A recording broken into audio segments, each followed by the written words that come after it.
My name is Emily Pappas. I am the owner of Relentless Athletics, and I am here to discuss with you guys training female athletes. Before we start getting into the nitty-gritty of males versus females, different precautions or information that we need to know in terms of training females around their menstrual cycle, or if they're on oral contraceptives, or even the rates of injuries in females, and is that related actually to being a female, or is it more to that story? Before we get into that, we need to discuss or really answer one of our biggest questions, is that why aren't more female athletes training? And it really comes down to three main points that we're going to focus on today. The first is the landscape. We have to understand the landscape of female athletes in terms of what history has allowed us to look at females to where we are now, because our history is going to influence our perception of female athletes whether we realize it or not. So we're going to take it back to the 1970s, where Title IX passed. Fantastic, female athletes have equal opportunity. So from the moment Title IX passed, we see more females engaging in competitive sport.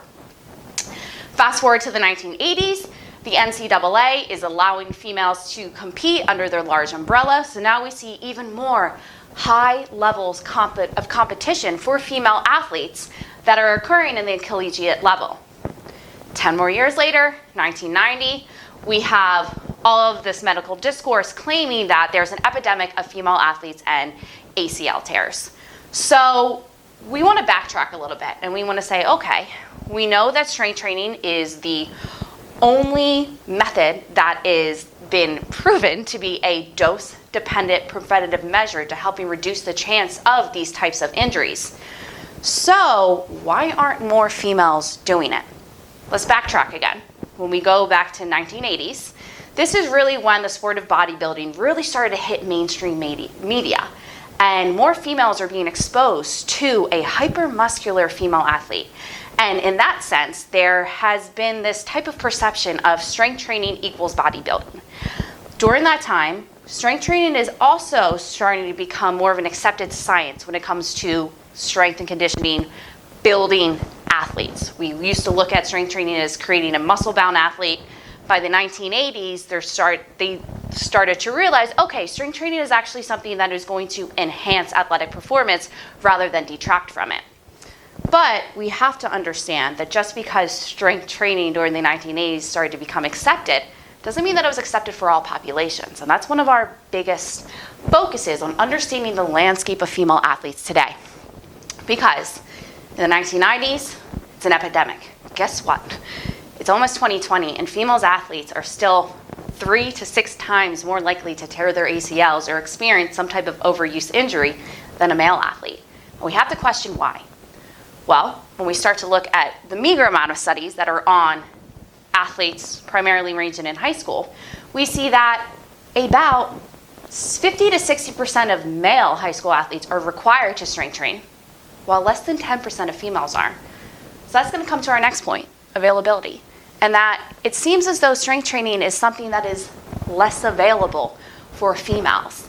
And is it because of the landscape that has shaped this type of availability, and that we saw, yeah, okay, female athletes, you're able to compete, but you're never going to be quite the same athlete as a male, so we're not going to give you the same tools?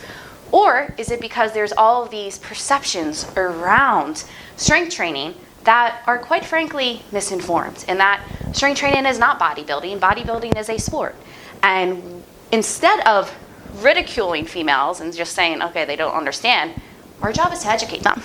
And our job is to understand, okay, there's lack of availability for females to actually get exposed to this type of training. And 2, we're actually not really having them understand that strength training is something that doesn't just get you large and muscular. Rather, strength training is going to elicit all of these other responses that are not just physical, but also neural, and that's going to affect our athletic performance.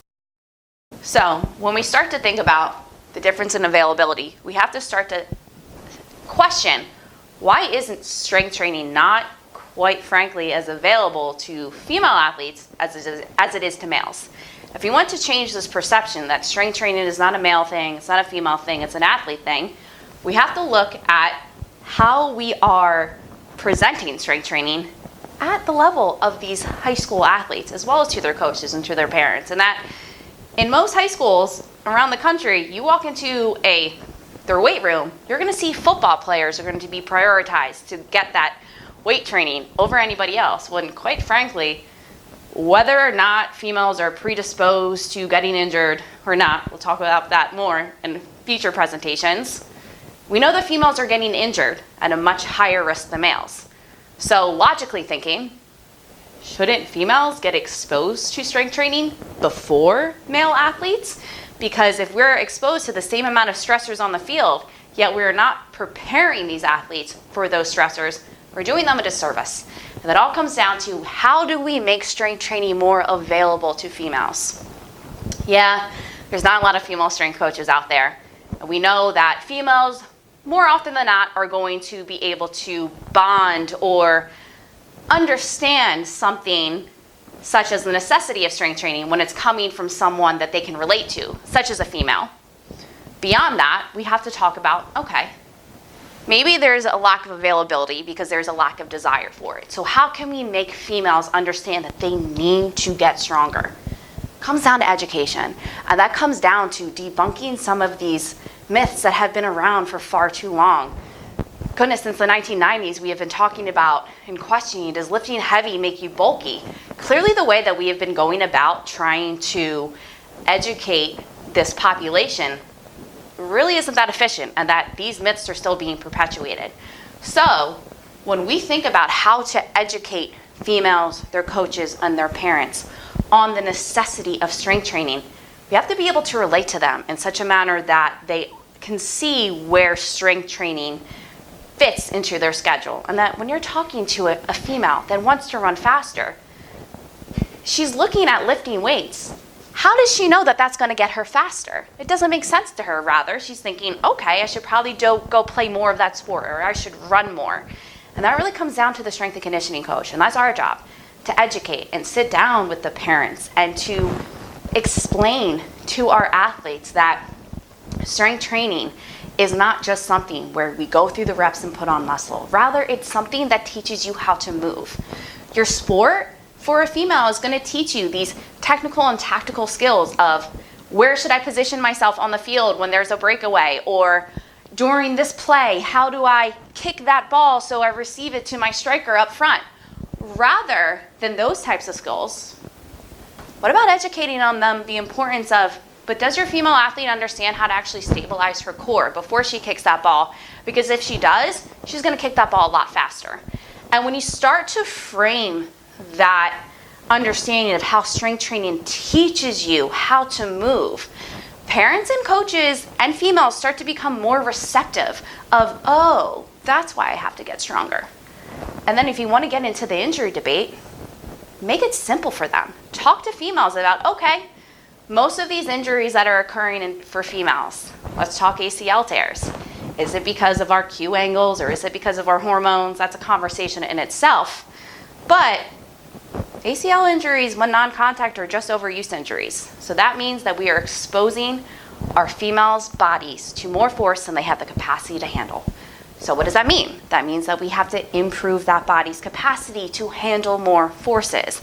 And when we see a big injury like an ACL tear, it's important to have our females understand, yeah, it might be that one thing that you did was the moment where the ACL tore. However, through your 30 hours of practicing a week and you have never lifted a weight before, it's like it's wear and tear that's just on the ACL, on the ACL, on the ACL. It's wearing down, and then you know what happens? That one movement, that's when that tear happens. So how can we make sure that that doesn't happen?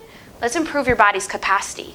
Guess what? You know it's the only way to improve your body's capacity to handle higher forces?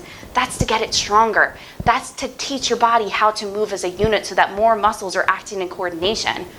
When we start to present strength training in that manner to this population, we're going to see that more females actually understand the importance of strength training, and they want to get stronger. When more girls want to get stronger, we have the option of providing them with more availability to do so, and then we start to change the landscape. That strength training is not just a guy thing, it's an athlete thing. And it's almost 2020, it's time that we start changing this perception that we have of the weight room and what it means to be an athlete.